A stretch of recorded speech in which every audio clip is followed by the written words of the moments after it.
I present to you the greatest revenge of all time. Our story today begins with our desperate protagonist fleeing through the forest. And even as he falls from the top of the mountain, he cannot escape his pursuers. One of them calls our protagonist Prince Cheon Yeo Woon and congratulates him, as he had been running for over an hour and they only just now managed to capture the lad. The boy tries to argue, saying he did everything they asked, even gave up the academy, so why do they still threaten his life? They say that even though he is a commoner, he still has the slightest claim to the throne. As long as he's alive he'll have rights, and they can't let him live. The leader of the ninjas says that if the protagonist surrenders, he'll have a painless death, but the boy refuses, saying he'd rather fight to the end. I like this guy's spirit. The ninjas move to finish their mission of eliminating the protagonist, who tries to resist and fight in some way, but he can't. Caught by the neck, the ninja still jokes, asking if that's all he's got. At that moment, the secret blade shocks them all.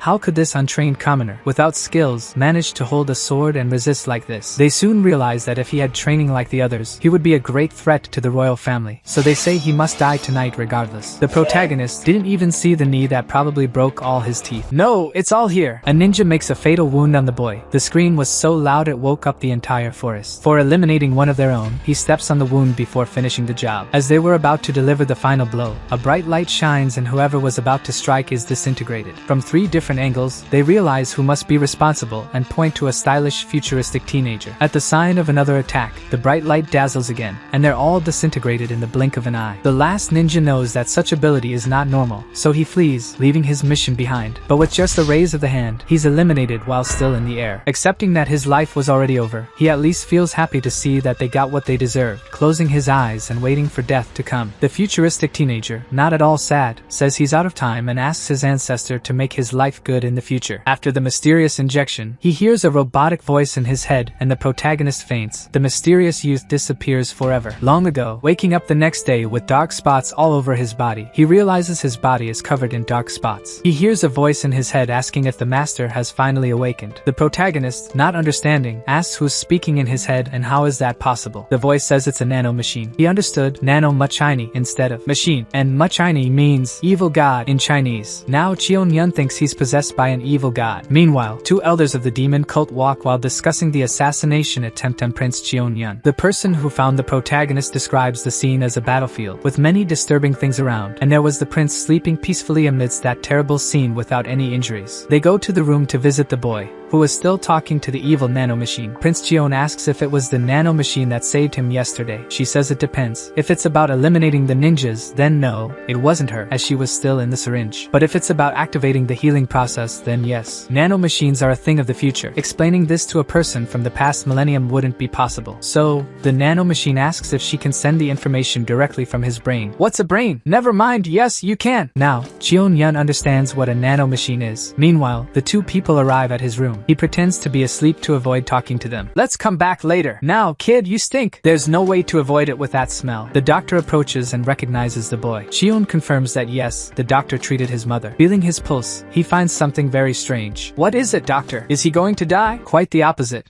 His body is in great shape. He's perfect for a martial artist. These dark spots on his body are toxins being expelled. Did he take some kind of super secret special medicine? Thinking about it, the protagonist wonders if the evil god in his head is real. The demon cult was formed by several families, but only 6 core sects. Every 10 years, the demon cult's academy opens to train the best warriors of the generation. When princes join the academy, it's called the period of great battles of the heirs. The doctor doesn't find answers, so he just prescribes some tonics for further recovery. When he leaves, he wonders how someone can improve so much overnight. When the prince was young, he thought he would die due to his fragility and lack of knowledge. But now he can learn to fight and stand among the best princes and even compete against them. Cheon Yun is alive today only because his guard, Jang, protected him. Now he orders him to go take a bath, clean up, and change clothes. In the bath, he decides to test his healing ability. Using a blade, he cuts himself deeply. Before his eyes, he learns that his body can regenerate very quickly. He didn't believe the voice in his head, but now he sees that it's true. Moreover, the nano machine has made his body incredibly powerful. Later in the library, another thing he can do now is super fast reading. He can flip through a book in 10 seconds and absorb all the content. I imagine myself at my school with this. I would be amazing. Now that the rejected prince has discovered his new infinite potential, he can now get revenge on all those who treated him badly. The first one to suffer at his hands will be the prince who sent the ninjas after him. This same boy received information that his family's ninjas failed to carry out his order to eliminate the bastard prince, tarnishing the name of the demon demon cult. He says he'll deal with that bastard at the academy. The next day, the protagonist was thinking that today is the day he'll join the academy. It would be good if he had already learned some combat skills before going to the academy. He watches guard Young train, then the nano machine asks if he wants an analysis of the guard's movements. He stays there for almost an hour watching the movements while analyzing. After that, the nano informs that she has finished analyzing the guard's movements. It's installed directly in his brain, and he tests it to see, and it already works 100%. No, actually, not quite. At least one thing doesn't work. He has the knowledge in his head, but the muscles aren't used to the movements of this martial art. So he has to train the muscles first, but she says he can also make changes to his body. He won't even need to train to use the technique, only it will hurt. He accepts, and it doesn't hurt that much, but when it really happens, he faints. When the prince's protector remembers that he's alone, hours in a place where there are people who want to kill him, he rushes to see how the boy is. Arriving there, all he finds is the prince passed out in bed. He also sees that the son of a bitch destroyed the room's floor. Astutely, he also realizes that these footprints are from his training movements, and that the prince is watching his training secretly, and training secretly too. It's true, guys, a lot of training indeed. Nano training. When he wakes up later with all DLCs installed, his knowledge and body are now ready for fighting techniques. He tries to use the technique again and breaks the floor once more. The next moment, the guard arrives with the boy's breakfast, who hides the broken floor with the table. He thinks the guard didn't notice. The protagonist remembers that this will be his last day with the guard, as he's going to the academy. It's been almost 5 years since his mother died, and the guard has been taking care of him since then. Then the guard removes the table and asks since when he learned his dagger technique. Prince Cheon is surprised, as in their culture taking others' techniques is forbidden, and that's what he did with the nano machine, so it's unforgivable. But instead of getting upset and judging the boy, the guard is happy. He hands over the technique manual and tells the protagonist that he only didn't teach him because traditions don't allow it. But since he learned it on his own, he did well, and he cries.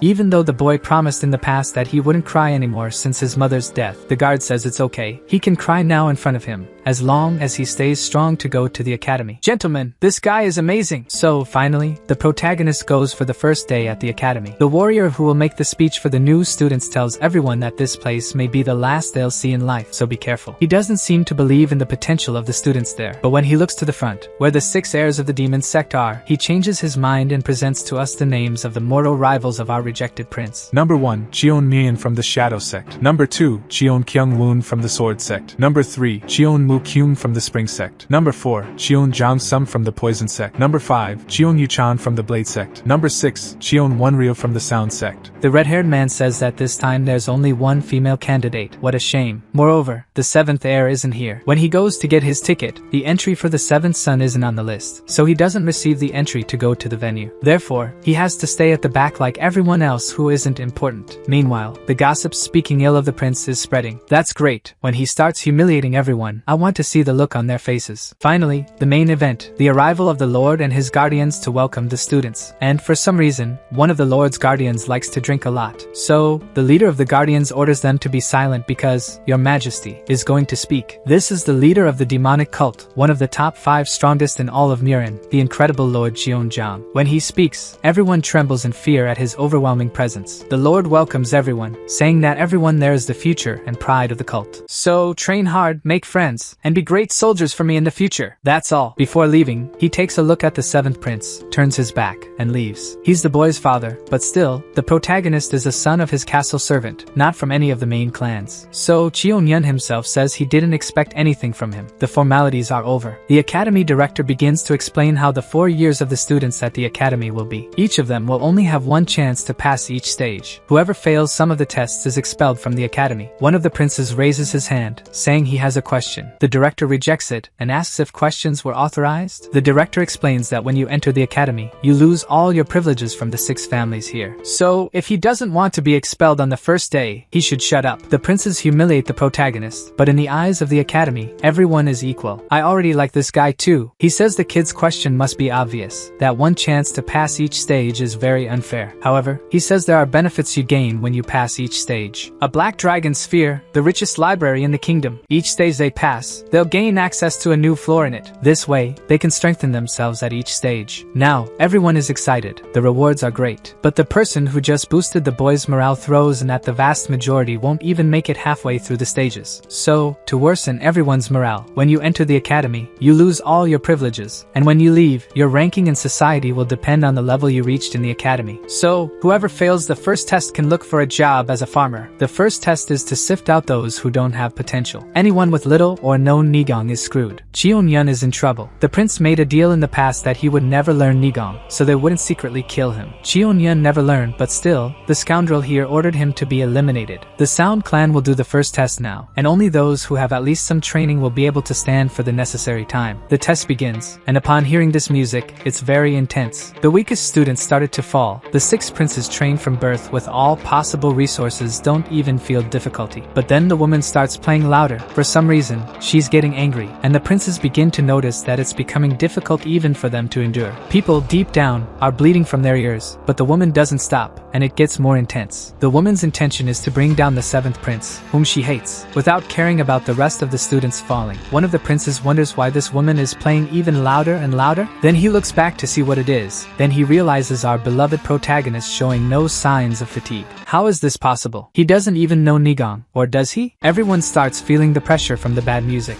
The old woman holds a grudge against the protagonist, and will do anything for him to fail this test, so she keeps increasing the music. She crosses the line. Even the princes would fail if the director didn't intervene. He ends the exam. The nano machine that has total control over Cheon Yun's body blocks his hearing, but realizing that almost everyone nearly died here, and he, who has no kind of training, doesn't seem to have been affected by the test, would be very strange. When the test ends, he orders the nano machine to inflict internal injuries on him. As a result, he vomits a little blood to make a scene. Proud of this kid, he already passed the test, deceiving everyone with intelligence. Besides, he gained the respect of the redhead when he sees that the boy doesn't have a drop of Nigong. The kid passed the test only with the strength of determination. He sends the boy to the infirmary and goes to exchange some words with the Elder of Sound. He says she went too far and failed almost everyone, besides almost killing one of the sovereign's sons. She admits she was wrong and went overboard. Then the redhead says the boy doesn't have a drop of Nigong. She says she doesn't believe it because it doesn't make sense. The director insists he checked himself. The kid endured everything in determination. The 2 guardians who don't seem to like each other face off a little, and then the redhead asks him to leave. He says he will, but it's not because he ordered, it's because the drink ran out. The princes feel something coming their way. They don't know if it's their power or the strong scent of alcohol. The drunk guardian leaves thinking the boy is amazing, endured everything without any energy, while these excited kids are hopeless. The redhead admits that he also liked the boy and that if he weren't of royal lineage, he would take him as a disciple because the kid has potential. The other princes also got hurt by the test, but no one seems to have cared about them. In the infirmary, the doctor, upon hearing that there's a patient coming, gets excited to be able to work. He asks what happened. How many stabs did he take to be bleeding like this? The guards say it's not that. They're internal injuries because he resisted the attack from the sound lady for a long time without having any Nigong. The guards leave now, but one of them takes a look at the protagonist before and says that this kid isn't as bad as minutes ago. The nano machines healed him from the inside, so he's just pretending to be injured. A drunk guard breaks the door, entering the place, leaving the doctor annoyed. But because of the hierarchy, he can't complain much. Meanwhile, the boy pretends to be injured and sleeping, but the guardian approaches and says hi. He asks until when he's going to keep pretending to be asleep. He keeps pretending to be asleep,